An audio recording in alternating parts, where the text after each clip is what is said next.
અંગ્રેજી ફેવર કરનારાઓ અને અંગ્રેજી વિરુદ્ધ નહીં. હવે આમાં મૂળ વાત એ છે કે બધા જ જાણે છે કે અમિત શાહ એવા નેતા છે કે કોઈ પણ નિવેદન એમને બોલતા નથી. કેન્દ્રીય ગૃહમંત્રી અને ભાજપના દિગ્ગજ નેતા અમિત શાહનું એક અંગ્રેજી વિશેનું જે નિવેદન છે એ મોટું ચર્ચાનો વિષય બની ગયું છે. એક રીતસરની ડિબેટ શરૂ થઈ ગઈ છે, અંગ્રેજી ફેવર કરનારાઓ અને અંગ્રેજી વિરુદ્ધ નહીં. હવે આમાં મૂળ વાત એ છે કે બધા જ જાણે છે કે અમિત શાહ એવા નેતા છે કે કોઈ પણ નિવેદન એમને બોલતા નથી. કંઈ પણ એમના જે નિવેદન છે એનો કંઈક ને કંઈક અર્થ હોય છે અને સમય પણ એવો હોય છે. કારણ કે ઘણા બધાને એવો સવાલ મનમાં ઊભો થયો કે અત્યારે અંગ્રેજી ભાષાની વાત કરવાની કેમ જરૂર પડી. તો જાણકારોના કહેવા મુજબ અમિત શાહે અંગ્રેજી ભાષાનો જે કાંકરો ફેંકીને એક મોટું રાજકીય વિવાદ ઊભો કરી દીધો છે અને એની પાછળનું એક મોટું લોજિક છે. અને અમિત શાહે એક કાંકરે અનેક પક્ષી મારવાની વાત પણ રાજકારણના જાણકારો કરી રહ્યા છે. તો આના વિશે તમારી સાથે વાત કરીશ. મારું નામ રાજેશ શાહ છે અને તમે જોઈ રહ્યા છો ગુજરાતના સૌથી મોટા ડિજિટલ ન્યૂઝ પ્લેટફોર્મ ખબરછે.com. અમિત શાહ તાજેતરમાં એક પુસ્તક વિમોચનના કાર્યક્રમમાં ગયા હતા અને એ વખતે એમણે એવું કીધું કે મારી વાત ધ્યાનથી સાંભળજો અને યાદ રાખજો કે દેશમાં અંગ્રેજી બોલનારાઓને શરમ આવશે એવા સમાજનું નિર્માણ હવે બહુ દૂર નથી. આપણા દેશની ભાષા આપણું ઘરેણું છે અને એના વગર આપણે ભારતીય કહી શકીએ નહીં. તમે કોઈ પણ વિદેશી ભાષા એની અંદર આપણો પોતાનો ઇતિહાસ, સંસ્કૃતિ કે ધર્મને સમજી શકીએ નહીં. હવે અમિત શાહે અંગ્રેજી ભાષાનો વિરોધ એમને નથી કર્યો, કારણ કે મોટા ખેલાડી છે એટલે કંઈક ને કંઈક તો હોય જ. એટલે એમણે આ અંગ્રેજી ભાષાનો આ એક કાંકરો ફેંકીને હિન્દી વિરોધીઓ છે એની સામે નિશાન સાધી દીધું છે. અને અમિત શાહ જાણે છે કે આ મારા નિવેદનથી વિવાદ ઊભો થવાનો જ છે.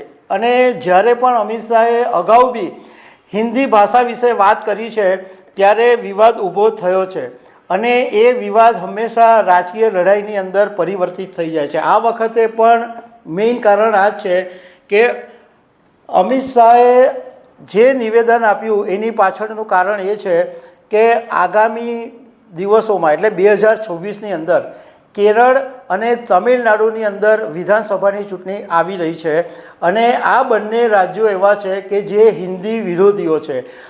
તમિલનાડુના લોકો તો હિન્દુને રાષ્ટ્રભાષા માનતા જ નથી. એ લોકો હિન્દીમાં વાત બી નહીં કરે, એ લોકોની તમિલ ભાષાની અંદર જ વાત કરે. અને કેરળની અંદર પણ એવું છે કે હિન્દીનો હંમેશા વિરોધ થતો આવ્યો છે. તાજેતરની અંદર જે ભારતની રાષ્ટ્રીય શિક્ષા નીતિ બની 2020 એનો પણ તમિલનાડુએ વિરોધ કરેલો હતો. અને અત્યારના આપણે સંસદમાં બી આપણે જોઈએ છે કે આમ ભારત બે ભાગની અંદર વેચાઈ ગયું છે. એક હિન્દી ભાષી અને એક સાઉથમાં, એક ઉત્તર અને એક સાઉથ, એવી રીતના આપણો દેશ વેચાઈ ગયો છે. કારણ કે સંસદની અંદર ધારો કે કોઈ હિન્દીમાં સવાલ પૂછવામાં આવે અને એનો જો જવાબ અંગ્રેજીમાં આપવામાં આવે તો એમાં બબાલ ઊભી થાય છે કે હિન્દીમાં પૂછ્યું તો અંગ્રેજીમાં જવાબ કેમ આપ્યો. અને એવી જ રીતના અંગ્રેજી ભાષામાં સવાલ પૂછાય અને જવાબ હિન્દી ભાષામાં આપવામાં આવે તો અંગ્રેજીવાળો ઊભો થઈ જાય કે મેં અંગ્રેજીમાં પૂછ્યો તો હિન્દીમાં જવાબ કેમ આપો છો. બીજું કે આ જે અંગ્રેજી વિરોધી જે રાજનીતિ છે એ આમ તો બહુ જૂની છે. કારણ કે રામ મનોહર લોહિયાથી માંડીને મુલાયમસિંહ સુધીના જે નેતાઓ છે એ હિન્દીના હિમાયતી અને અંગ્રેજી ભાષાના કટ્ટર વિરોધી રહી ચૂક્યા છે. અને આ સિવાય બી ઘણા બધા હિન્દી બેલ્ટના નેતાઓ છે એ હંમેશા અંગ્રેજીનો વિરોધ કરતા રહ્યા છે. બીજી તરફ સાઉથની અંદર કેરળ, તમિલનાડુ કે બીજા બધા રાજ્યોની અંદર પણ બધા જ અંગ્રેજીના હિમાયતી રહ્યા છે. એ લોકો અંગ્રેજી ભાષામાં જ વાત કરે અને હિન્દી ભાષાને તો એ લોકો ગણતા જ નથી. ત્યાંના જે કલાકાર છે એણે પણ એક વખત હિન્દીનો વિવાદ ઊભો કરેલો અને એનો અજય દેવગણે જવાબ પણ આપેલો હતો. એટલે હિન્દી અને અંગ્રેજી વિરુદ્ધનો જે ટકરાવ છે એ કાયમ ચાલતો જ રહે છે. અને તામિલનાડુના જે મુખ્યમંત્રી છે M.K. સ્ટાલિન એ જ્યારથી ભારતની શિક્ષણ નીતિ છે એનો વિરોધ કરી રહ્યા છે, કારણ કે આ શિક્ષણ નીતિની અંદર 3 ભાષાની હિમાયત કરવામાં આવી છે, હિન્દી, અંગ્રેજી અને માતૃભાષા. અને સ્ટાલિન છે એ હિન્દીનો વિરોધ કરી રહ્યા છે.